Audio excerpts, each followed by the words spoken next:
Okay बेटा, चलो start करते हैं क्लास 12th का नेक्स्ट टॉपिक, डाइलेक्ट्रिक इन अ कैपेसिटेंस। डाइलेक्ट्रिक इन अ कैपेसिटेंस। अच्छा, ये डाइलेक्ट्रिक्स जो शब्द है ये इससे पहले वाली वीडियो में हमने छेड़ा था हल्का सा। तो मैंने आपको ये बताया था, यदि कोई कैपेसिटर है, बताया था मैंने, यदि कोई कैपेसिटर है। अच्छा, कैपेसिटर के बारे में बताने की जरूरत नहीं है, यहाँ से हम क्या देते हैं, एक क्यू चार्ज देते हैं। अच्छा, मैं आपको बताना चाहूँ, यदि कोई न्यू स्टूडेंट जुड़ता है और वीडियो देखता है और उसको नोट्स की नीड होती है, तो नोट्स के लिए मैंने आपको क्या बता रखी है, एक व्यवस्था बता रखी है। कौन सी व्यवस्था है? 9756993675। ये नंबर है, ये व्हाट्सएप नंबर है। इस व्हाट्सएप पे आप क्या करें, एक मैसेज छोड़ें कि सर हमको इस टॉपिक की क्या चाहिए, नोट्स चाहिए।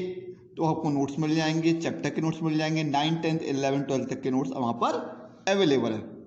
दूसरी चीज, यदि आपको किसी टॉपिक के ऊपर, किसी क्वेश्चन के ऊपर क्वेरी होती है या किसी और टॉपिक के ऊपर आपको एक वीडियो चाहिए, तो उसकी डिमांड भी आप इस नंबर पर कर सकते हैं, आपको उस टॉपिक के ऊपर वीडियो मिल जाएगी। आप कमेंट करें, सब्सक्राइब करें, लाइक करें। आप कमेंट सब्सक्राइब लाइक करेंगे तो मुझे मोटिवेशन मिलेगा और पता लगेगा, उसके अकॉर्डिंग मैं और वीडियो बनाऊंगा। चलिए थोड़ा समझते हैं। हाँ, सब्सक्राइब जरूर करें कि डाइलेक्ट्रिक इन अ कैपेसिटेंस, यहाँ हमने क्यू चार्ज दिया, हमको बता था क्या, यहाँ पे ये क्यू चार्ज है, यहाँ पे अंदर क्या आ गया था, पॉजिटिव आया था। इसको ऑटोमेटिक यहाँ पे क्या हो गया था, इसके अंदर ये नेगेटिव हो गया था और इसको हमने क्या कर दिया था, अर्थ कर दिया था। ऐसा कुछ हमने पहले पढ़ लिया था, जो इलेक्ट्रॉन आए थे, इलेक्ट्रॉन की वजह से ये न्यूट्रलाइज्ड हो गए थे। उसके बाद यहाँ पर हमने इसके अंदर कुछ ना कुछ मटेरियल डाला, उस मटेरियल की वजह से क्या हुआ था, मैंने आपको बताऊं क्या हुआ था, इलेक्ट्रिक फील्ड डिक्रीज हो रहा था, वी इंक्रीज हो रहा था। वी मतलब पोटेंशियल, बात समझ में आ रही है? वी मतलब पोटेंशियल, पोटेंशियल हमारा बढ़ा, ऊपर की तरफ बढ़ा, इंक्रीज हुआ। ई डिक्रीज हुआ, शायद मैं कुछ उल्टा बोल गया, ई डिक्रीज हुआ, वी डिक्रीज हुआ, क्योंकि हमें तो कैपेसिटी बढ़ानी है ना। वी डिक्रीज हुआ, पोटेंशियल डिक्रीज हुआ, और सी कैपेसिटी क्या हुई, इंक्रीज हुई। इसका रीजन था अपोजिशन ऑफ इलेक्ट्रिक फील्ड, आपको मैंने बताया था। पर ये हो कैसे रहा है, अब आज इसके बारे में डिस्कस करें। पहले तो हम ये देखिए, जो डाइलेक्ट्रिक है ये होता क्या है। आप कहेंगे ये क्या इंसुलेटर है, ये क्या इंसुलेटर है? ना भैया, ये कोई इंसुलेटर नहीं है। फिर आप कहेंगे सर इंसुलेटर नहीं है तो कंडक्टर है, कंडक्टर है। कौन सा कंडक्टर? गाड़ी वाला नहीं भाई, ठीक है, कंडक्टर है नहीं भैया, ये कंडक्टर भी नहीं है। तो आप कहेंगे तीसरी चीज हमने क्या पढ़ी है, सेमीकंडक्टर। सर क्या ये सेमीकंडक्टर है? मैं कहूंगा भैया ये सेमीकंडक्टर भी नहीं है, ना ये इंसुलेटर होता है, ना ये कंडक्टर होता है, ना ये सेमीकंडक्टर होता है। तो भाई ये क्या वाला बवाल है? जो डाइलेक्ट्रिक है, सबसे पहली बात, ये एक ऐसा सब्सटेंस है जो करंट को अलाउ नहीं करता है, लेकिन इसमें इलेक्ट्रिक फील्ड बन जाती हैं। नहीं बात समझ में? हम क्या कह सकते हैं, dielectric do not allow current, but it allow electric field. क्यों? Because it does not have free charge particle. भैया जब उसके बाद फ्री चार्ज पार्टिकल ही नहीं है, बात समझ में आ रही है? जब फ्री चार्ज पार्टिकल ही नहीं है, फ्री चार्ज ही नहीं है, तो करंट कहां से बनेगा? करंट को अलाउ नहीं करता, लेकिन इलेक्ट्रिक फील्ड बन जाती हैं। ये कैसे होता है मैं आपको समझाता हूं, ठीक है। यदि डाइलेक्ट्रिक कुछ एग्जाम्पल लें, तो ये एग्जाम्पल इसका क्या आ जाता है, गिलास आ जाता है, माइका आ जाती है, और इसके बहुत सारे इस तरह क्या होते हैं, हमारे एग्जाम्पल होते हैं। पर ये डाइलेक्ट्रिक है, थोड़ा सा डाइलेक्ट्रिक के बारे में देखें तो ये डाइलेक्ट्रिक सब्सटेंस जो है, ये भी एक सब्सटेंस है जिसकी प्रॉपर्टी मैंने आपको बताई।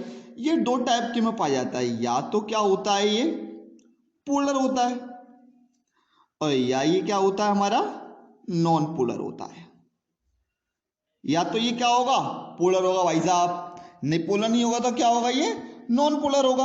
अच्छा यदि पोलर है, इन शब्दों से आप भली भांति परिचित है? नहीं परिचित है? केमिस्ट्री 11th क्लास में आपने पढ़ा है ना, polar compound, non polar compound. जैसे कि आपको छोटा सा याद दिलाऊं मैं, पोलर में आपने एग्जांपल पढ़े होंगे H2, NH3, कुछ स्ट्रक्चर बनाया होगा, ठीक है। ऐसी नॉन पोलर में आपके एग्जांपल क्या पढ़े होंगे, CO2, N2, यहाँ पे आपने एक और H2 नहीं H2O, यहाँ पे कुछ इस तरह का स्ट्रक्चर बनता है, O यहाँ 2H यहाँ, कुछ याद आ रहा है, यहाँ पे O यहाँ, C यहाँ, O यहाँ, कुछ इस तरह का स्ट्रक्चर बनता है, पोलर नॉन पोलर। यहाँ डाइलेक्ट्रिक में भी भाई ऐसा है।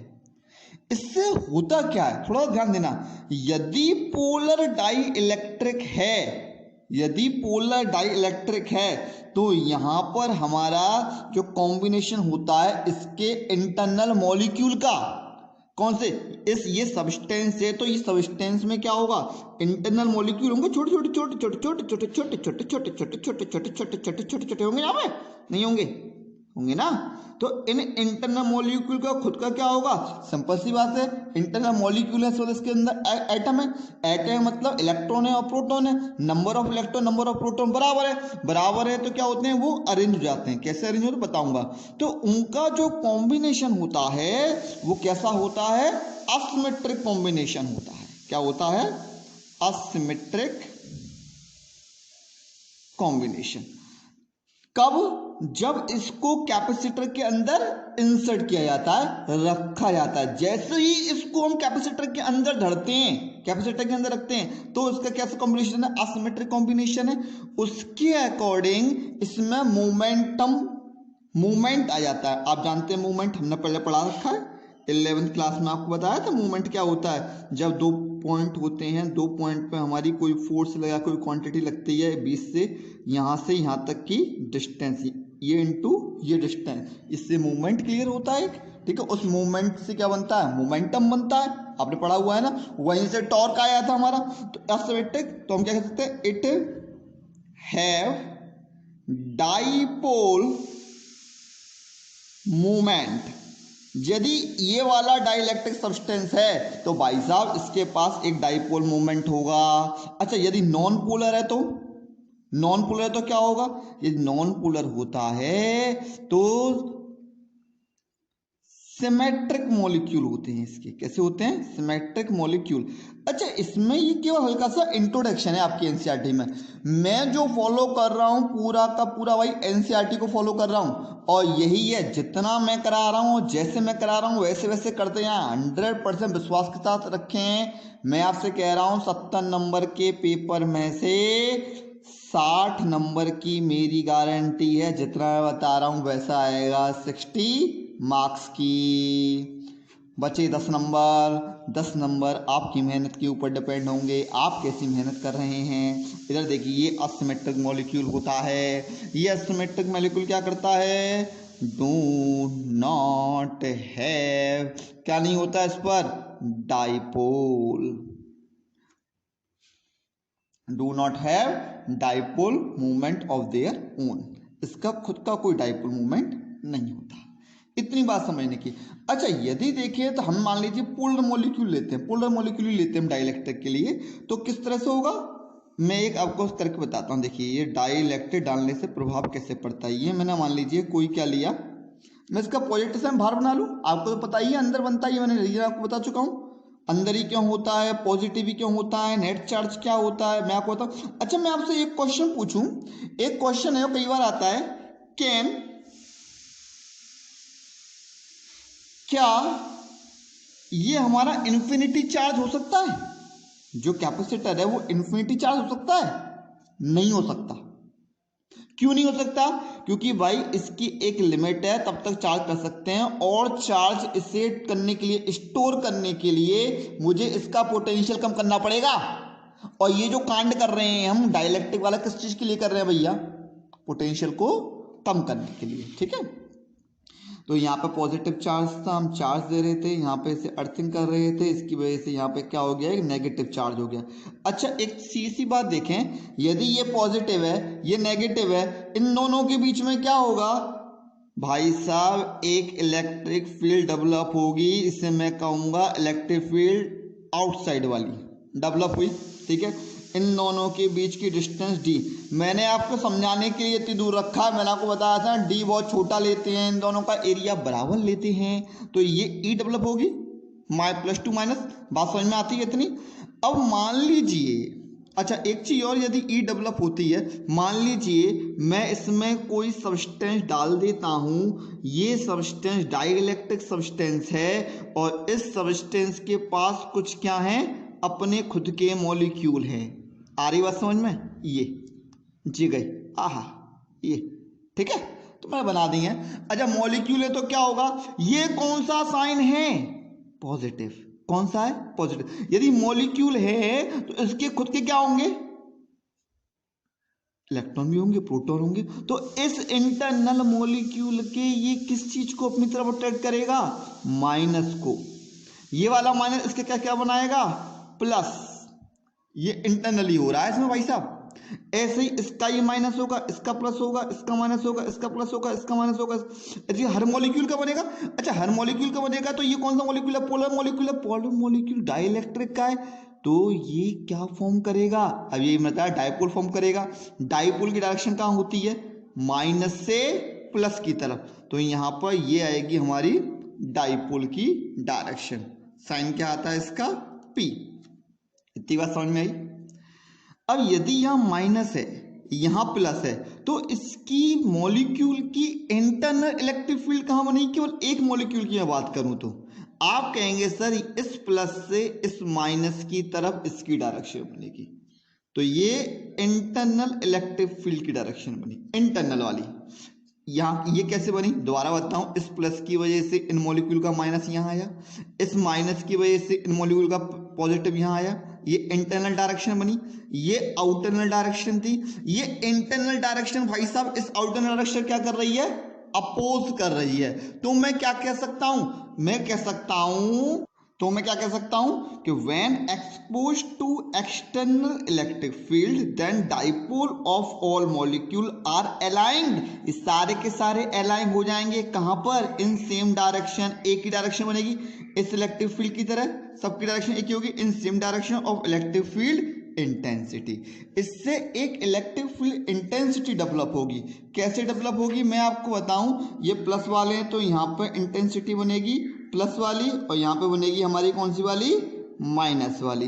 इतनी बात क्लियर है, ठीक है। एक बार और समझाते हैं यहाँ पे हुआ क्या असल में, इसको हम ऐसे समझें कि मैंने क्या लिया, ये प्लेट ली, इसका पॉजिटिव इसका नेगेटिव, इलेक्ट्रिक फील्ड यहाँ बनी, इसकी क्या बनी, इलेक्ट्रिक फील्ड यहाँ बनी, तो इसकी इलेक्ट्रिक फील्ड में से इसकी इलेक्ट्रिक फील्ड क्या हो गई, माइनस हो गई, तो इसकी डेंसिटी प्लस वाली, इसकी माइनस, तो हमने सबसे पहले क्या, E nought external field due to plate, ये ई नॉट डेवलप हुआ है एक्सटर्नल फील्ड इस प्लेट के थ्रू, इन दोनों प्लेट के थ्रू, एक पॉजिटिव नेगेटिव के through, due to this field dielectric polarized. अच्छा इस फील्ड की वजह से जो डाइइलेक्ट्रिक सब्सटेंस है ये क्या हो गया, पोलराइज्ड हो गया, मतलब इसके नेगेटिव यहां आ गए, इसके पॉजिटिव यहां आ गए। Charges are induced in dielectric, यदि ये चार्ज पोलराइज्ड हुए हैं तो इसमें क्या होगा, इसकी इलेक्ट्रिक फील्ड बनेगी। मैंने आपको पहले समझाया था डाइइलेक्ट्रिक क्या होता है, डाइइलेक्ट्रिक ना कंडक्टर है, ना इंसुलेटर, ना सेमीकंडक्टर है, कौन है ये, नरसिंह भगवान है, ना नर है ना मानव है। मतलब कहने का मतलब ये इलेक्ट्रिक फील्ड को इलेक्ट्रिक फील्ड को फ्लो होने देगा, ठीक है, इलेक्ट्रिक फील्ड बन गई, ठीक है। तो क्या हो गया हमारा, due to this field dielectric polarised हुआ, चार्ज इंड्यूस्ड हुआ डाइइलेक्ट्रिक, कौन सा, ई ने क्या करेगा, ई नॉट का अपोज करेगा, ये यहाँ, तो नेट ई कितनी हो जाएगी भाई साहब, इतनी नेट ई। अच्छा नेट ई इतनी हो गई तो मैं आपसे पूछूं ई क्या हुई है, डिक्रीज, ई क्या हुआ है, डिक्रीज। अच्छा ई डिक्रीज तो वी डिक्रीज, और वी डिक्रीज तो आप जानते हो कैपेसिटी इंक्रीज, ठीक बताएंगे। तो मैं कह सकता हूं कि the number of time decrease of E, जितने number of time E decrease हो रहा है, क्या हो रहा है, डिक्रीज हो रहा है, इसी को हम क्या कहेंगे, डाइइलेक्ट्रिक कांस्टेंट। क्या कहेंगे, डाइइलेक्ट्रिक कांस्टेंट। तो मैं कह सकता हूं इसको रिप्रेजेंट करेंगे हम किससे, के से, तो के क्या हो गया, ओरिजिनल फील्ड जितनी भी थी, original upon change of electric field, original electric field upon sorry E आएगा, चेंज इन इलेक्ट्रिक फील्ड मतलब ई नेट। तो यहां से मैं ये कह सकता हूं कि हमारा ई नेट क्या हो जाएगा, ई नॉट अपॉन के। तो ये छोटे छोटे न्यूमेरिकल्स में थोड़ा बहुत इनका क्या आता है, यूज आ जाता है। ठीक है, तो मैं आपसे पूछूं ई नॉट की, ई नॉट की, ई नॉट के द्वारा मतलब इस प्लेट के द्वारा जो मेरी इंटेंसिटी है वो कितनी बनेगी, कुछ इस तरह से हमने पढ़ चुके हैं। एक प्लेट क्या होती है, सिग्मा अपॉन एप्सिलॉन नॉट। और यदि ई आई की वो जो इंटरनल के द्वारा क्या बनेगी, आप जानते हो इंटरनल की इंटेंसिटी कुछ अलग होगी अपॉन एप्सिलॉन नॉट। तो यहां से हम नेट इंटेंसिटी भी निकाल सकते हैं या इंटेंसिटी ऑफ इंटरनल प्लेट। कई बार क्वेश्चन में रहता है how we calculate a intensity of internal plate. हम मान लीजिए सिग्मा निकालते हैं, ठीक है, कैसे निकालते हैं थोड़ा सा ध्यान दें। अभी हमने एक फॉर्मूला पढ़ा ना, E net is equal to E nought minus E I. इसी फॉर्मूले का यूज कीजिए। कैसे कर रहा हूं जरा देखिएगा। मैंने कहा E net is equal to E nought minus E I. अच्छा, ई नॉट की वैल्यू मैं जानता हूं, ई आई की भी जानता हूं, दोनों की वैल्यू पुट कर दें जरा। सिग्मा अपॉन एप्सिलॉन नॉट आ जाएगा यहाँ पे। सिग्मा एक किसका है, एक्सटर्नल का, माइनस यहाँ पे क्या आ जाएगा, sigma I upon epsilon not. Epsilon not क्यों चेंज होगा भाई साहब, एप्सिलॉन नॉट क्या है, पहले आप पढ़ चुके हैं मीडियम के अकॉर्डिंग आता है। मीडियम तो चेंज किया नहीं है, जहां था वहीं रख के हम सबरे क्या कर रहे हैं, कांड कर रहे हैं। अच्छा, यहां पर मैं ई नॉट की ई नेट निकालूं, ई नेट, ई नेट क्या आ रहा है, नजर आ रहा है कुछ, ई नॉट क्या आ रहा है, ई नॉट अपॉन के। अच्छा, ई नॉट क्या है, सिग्मा अपॉन एप्सिलॉन नॉट। तो क्या आ जाएगा ये, सिग्मा अपॉन के एप्सिलॉन नॉट। इसकी वैल्यू ना धर दो, उठा के हमने यहाँ धर दी, तो क्या आ गया, के epsilon not, epsilon not cut गए।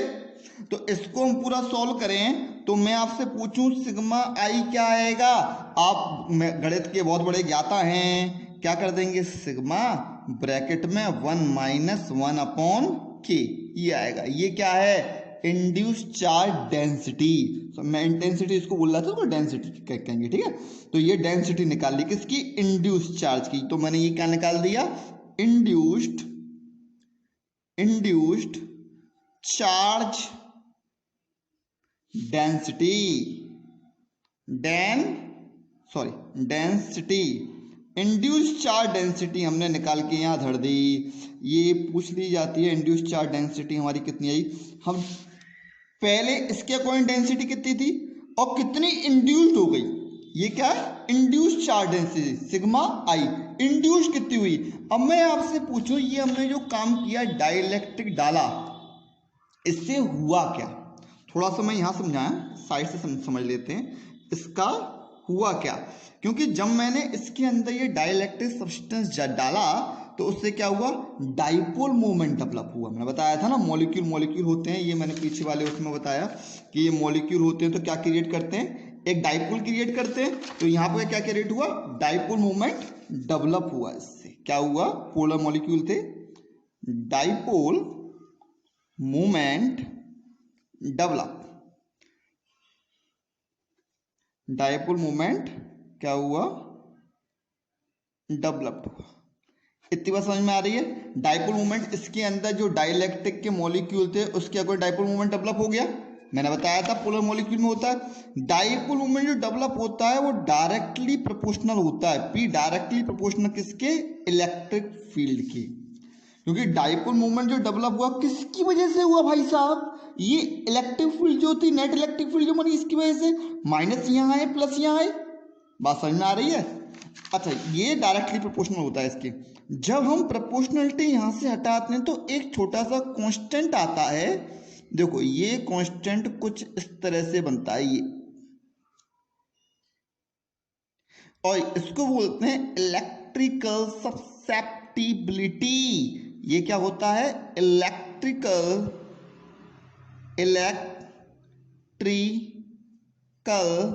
ससेप्टिबिलिटी,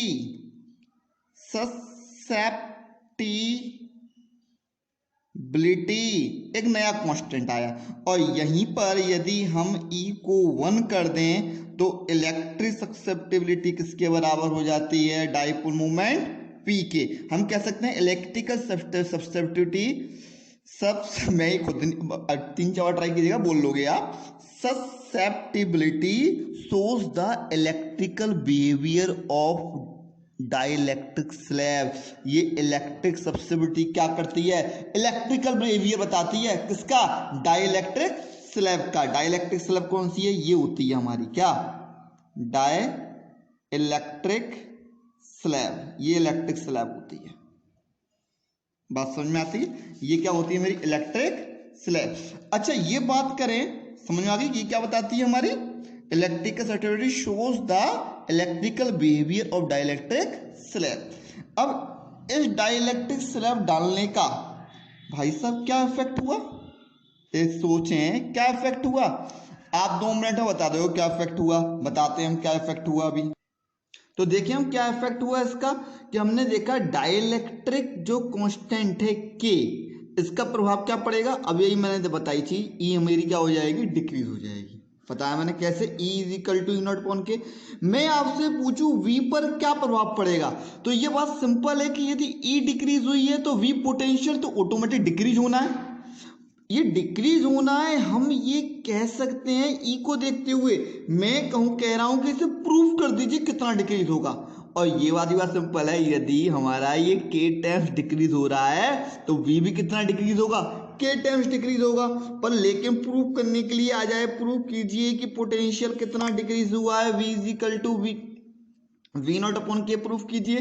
तो मैं प्रूफ भी कर सकता हूं। कैसे कर सकता हूं? यदि मैं ओरिजिनल वो देखूं, पोटेंशियल देखूं, तो कितना होगा उन प्लेट्स का? ये 2 प्लेट जो ली थी हमने पहले, ओरिजिनल इसका पोटेंशियल निकालूं, जो मेरा क्या आया था? E0 निकल के आया था। कितना होगा?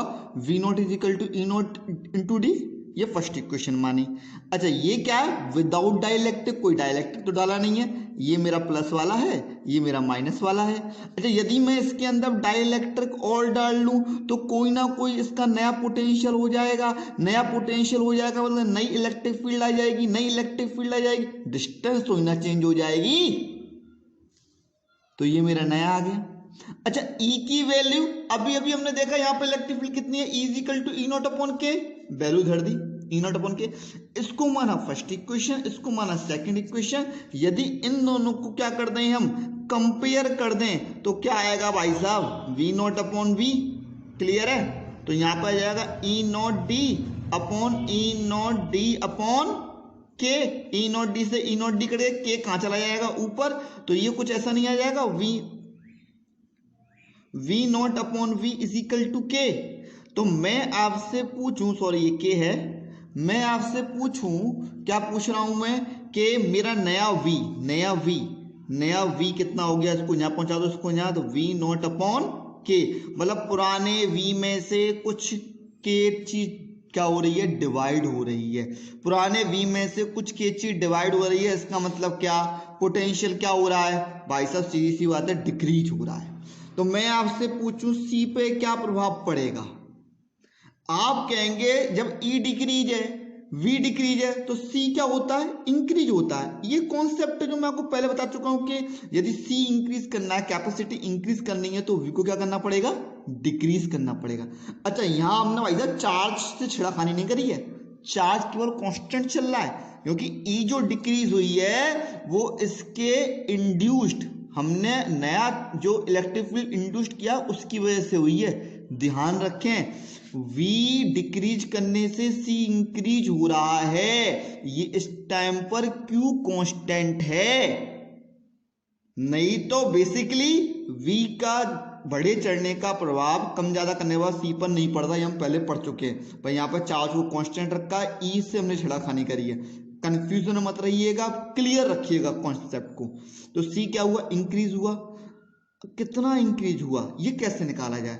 थोड़ा सा देखें यहाँ पर। तो मैं आपसे पूछूं, यदि पहले डाइलेक्ट्रिक नहीं है तो C कितना है? तो आप जानते हो C इजिकल टू क्यू भी होता है। तो C0 is equal to Q upon V0 होगा। इससे फर्स्ट इक्वेशन देते, सेम इसी तरह से करें ठीक है। यदि मैंने इसमें डाइलेक्ट्रिक स्लैब डाल दी तो कैपेसिटी में कुछ चेंज आया, क्यू चार्ज हुआ था ही, क्यू चार्ज कांस्टेंट रखना है मैंने पहले ही बताया, और वैल्यू इसके वी में भी क्या आया, चेंज आया। अच्छा वी क्या है हमारा, we not upon K, value धर दो जरा, उठा के वैल्यू यहां धर दी, क्या हो गया, वी नॉट अपॉन के, इसे कह दीजिए आप इक्वेशन नंबर सेकंड। अब वही क्या कर लेते हैं हम, कंपेयर कर ले, क्या कर ले हम, कंपेयर। अच्छा जब इन दोनों का कंपेयर करेंगे तो क्या होगा, C nought upon C, C nought upon C, Q upon V not, Q upon V nought. अच्छा यदि ये देखो के ऊपर चला जाएगा ना, नहीं आएगा, के कहां चला जाएगा, ऊपर, तो Q upon V not, Q upon V not cut जाएंगे और केवल क्या बचेगा भाई साहब, क्यू बचेगा, और सी को यहां मल्टीप्लाई में पहुंचा दो।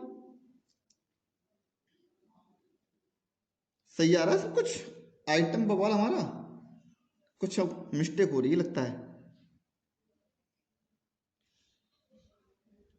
हाँ ये देखें हम कि यहाँ पे हमारा जो बचेगा वो कुछ ऐसे बचेगा, देखो ऐसे नहीं बचेगा, हमारा बचेगा नया जो सी है वो आ जाएगा के सी नॉट। अब सही है, ये आ जाएगा हमारा कॉन्सेप्ट। इसका मतलब क्या हुआ, नए कैपेसिटी में कुछ मल्टीप्लाई हो गया, पुरानी वाली में जो नया आया उस पुरानी वाली में कुछ क्या हुआ, मल्टीप्लाई हुआ, इनमें क्या हो रहा था, डिवाइड, तो कैपेसिटी क्या हो गई मेरी, बढ़ गई। ठीक है, यही इसके एडवांटेज है। मैं आपसे पूछूं सबसे बड़ा एडवांटेज क्या है डाइलेक्ट्रिक का, तो सबसे बड़ा एडवांटेज तो ये है कि ये इस डाइलेक्ट्रिक को डालने से ये प्लेट पास नहीं आ सकती, अब चिपक नहीं सकती, मतलब हमें किसी भी एक्सटर्नल चीज की जरूरत नहीं है इनको रोकने के लिए, क्योंकि इनके बीच में क्या भरा हुआ है, डाइलेक्ट्रिक भरा हुआ है। अगली चीज क्या होती है, डाइलेक्ट्रिक डालने से इलेक्ट्रिक फील्ड कम हो जाती है, पोटेंशियल कम हो जाता है और कैपेसिटी इंक्रीज हो जाती है। क्लियर है बात, डाइलेक्ट्रिक क्या करता है, induce charge on the surface, ये इसके एडवांटेज आते हैं। अब आपसे ये पूछा जाए, ये हमारा क्या हुआ, कैपेसिटेंस बना, इसके ये प्लस वाली चीज, ये माइनस वाली चीज, इसके अंदर डाइलेक्ट्रिक स्लैब डाली, और डाइलेक्ट्रिक स्लैब डालने से सी पर क्या इफेक्ट पड़ेगा, ये हम आपको नेक्स्ट वीडियो बताएंगे। एक चीज जो यहाँ पे हम और कर सकते हैं, जैसे ये आया तो यहाँ से आपको बताऊं, C इज इक्वल टू, हमने एक चीज पढ़ी हुई है ना, पहले हमने निकाला था C कैपेसिटेंस निकाला था, ये विदाउट डाइलेक्ट्रिक का कितना निकाला था, आपको याद है कुछ, A epsilon not upon D, ये निकाला था। यदि इसकी वैल्यू यहां धर देंगे तो क्या हो जाएगा, is equal to K A epsilon not upon D। ऐसा कुछ आपको बुकों में दिया हुआ, आपको ऐसा ना लगे कि ये बुक अलग है मेरा अलग है। तो नेक्स्ट वीडियो में हम पढ़ेंगे कि यदि इसके अंदर डाइलेक्ट्रिक स्लैब डाल दें तो हमारा सी कितना निकल के आएगा, वो इतना ही निकल के आएगा, और इसमें क्या क्या चेंजेस आएंगे वो हम नेक्स्ट वीडियो में और इसके आगे वाली वीडियो में और कुछ टॉपिक कवर करेंगे।